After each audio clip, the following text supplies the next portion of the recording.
Hello, everybody. I'm so very happy to see you, and again, always, I'm so grateful to be able to find time to make the video.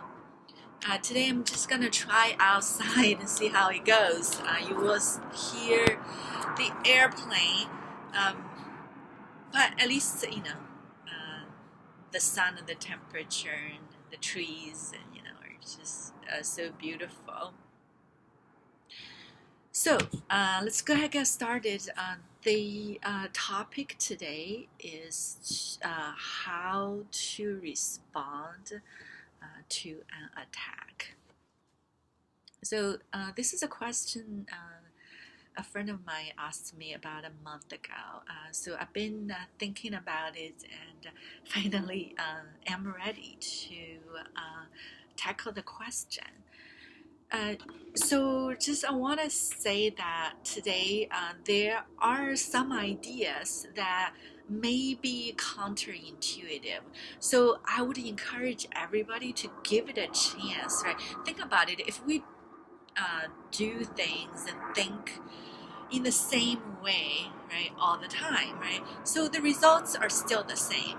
So I would encourage everybody to adopt a new thinking, right? A new idea and see how it works out for you. So when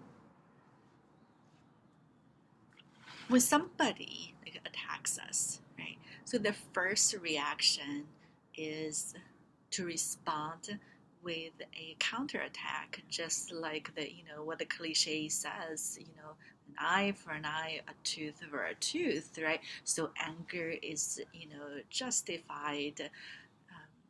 So that's really it is very long held idea.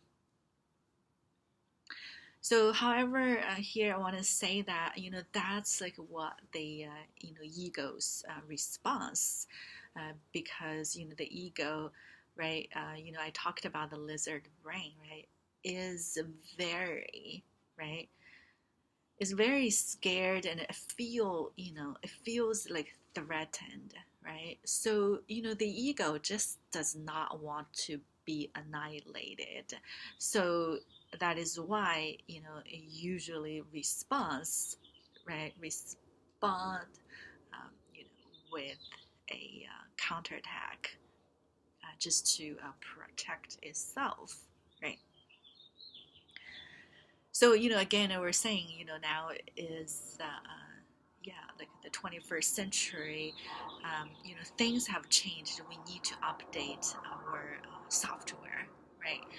So and I have definitely done responding with someone's attack with my instinct, right? So soon I regret it, and I know, and like you do too, know there is a better way to respond, right? After we calm down, right? So, so here I want to talk about how to respond, from a place of peace and love. I won't be dishonest saying, "Oh, this is so easy," right? No, it is not easy at the beginning, especially. You're learning a new way of thinking and doing things. Like your old way, just responds much quicker than a new way. So, however, don't discourage. Once you become once the new idea becomes a habit, it will become the automatic and default way to react. I promise you that is a different way of living. Living in peace and joy, um, which is amazing. So let me go to point number one today. So I want to start saying that, every baby, every one of us, right, when we are born, we are given, right, perfect innocence, right? Perfection, perfection it is. There is nothing else. I understand like with time, like right, we have wrapped ourselves with layers of imperfections and ideas and things that are not perfect.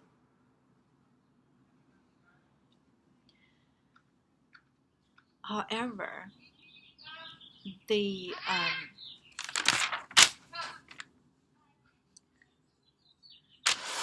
however we have to really see through the wrappings, right, and only see the core, the perfection and the loveliness, nothing else.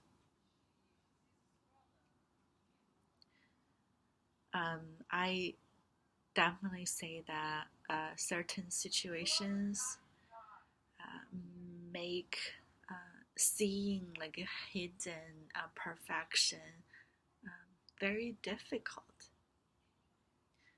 But deep in our heart, we all know that you know that core, that perfection never disappears, no matter how many layers of our insecurity and our like imperfection develops. So so really point number one, I want to say that when we respond to somebody, we respond only to the core, only to the core, only to the perfection, right? But not to the wrapping.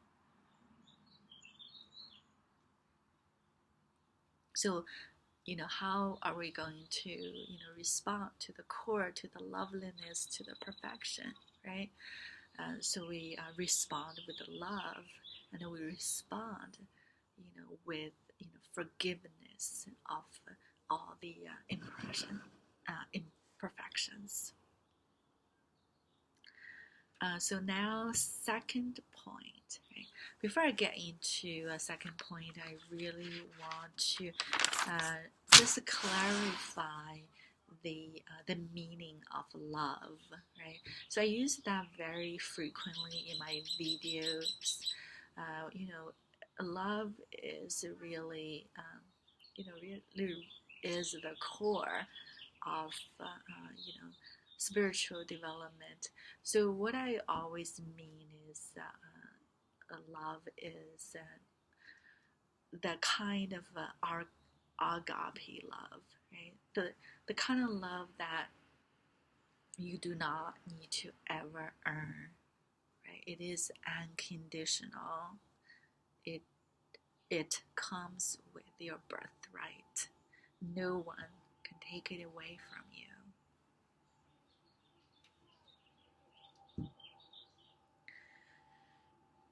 So let me go ahead and get into point number two.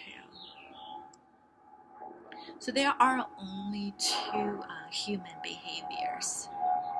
One is loving, and the other is asking for love. If someone is attacking you, she's not loving. Instead, she appeals for love. She wants to be loved. So the only appropriate response for us is to offer love. So the only cost of giving is receiving. When we give love, love returns to us.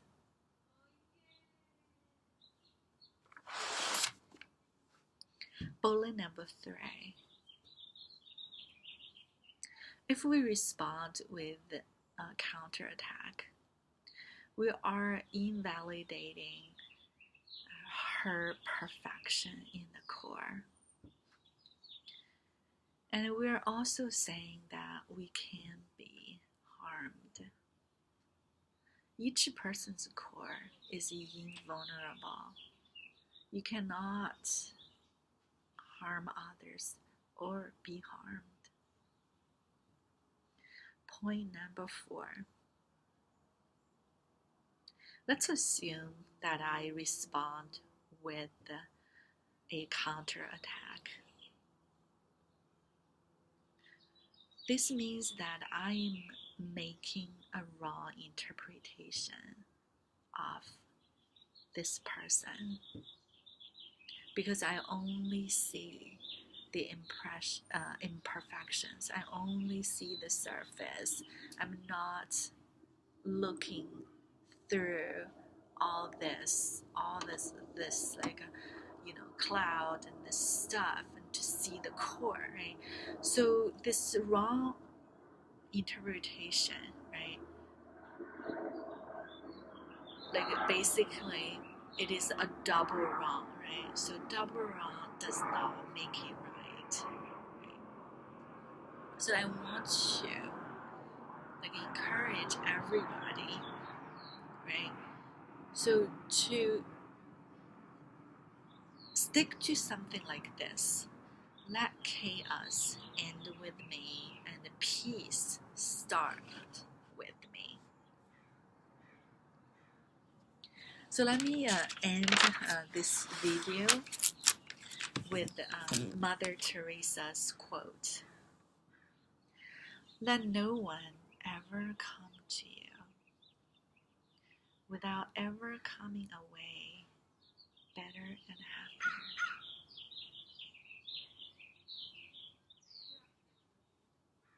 Let no one ever come to you without ever coming away better and happier. Thank you so much for watching. I will see you next time.